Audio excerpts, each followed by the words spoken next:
জন্য ও প্রায় দিনই বল নাকটা ভালো, তোর মুখে অ্যাসিড ঢেলে দেবো, নাকটা হচ্ছে কি যে উপড়ে দেবো, এরকম বলতো। আমি যখন ঘুমাচ্ছিলাম তখন আমার স্বামী আমাকে গলা টিপে ধরার পরে কোনো রকম ভাবে আমি ছাড়াতে পারি না। গলা টিপে ধরার পরে তারপরে আমার নাক কামড়ে দেয়, নাক কামড়ে নিজের মুখে নিয়ে নেয় এই নাকের এই ডগাটা। তারপরে আমি যখন আরও ছাড়ানোর চেষ্টা করি আমাকে পুরো মেরে ফেলে দেওয়ার চেষ্টা করে। ছাড়ানোর চেষ্টা করলেও আমার আঙুলটা কামড়ে দেয়, আঙুলটা কামড়ে ডগাটা কামড়ে নিয়ে নেয় মুখের মধ্যে।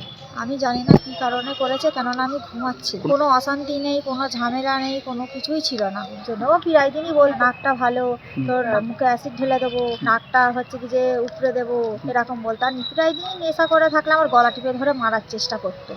তবু আমি নিজেকে বাঁচার চেষ্টা করতাম, কিন্তু সেদিন এমন হয়েছিল আমাকে পুরো হাফ মারাই করে ফেলেছে।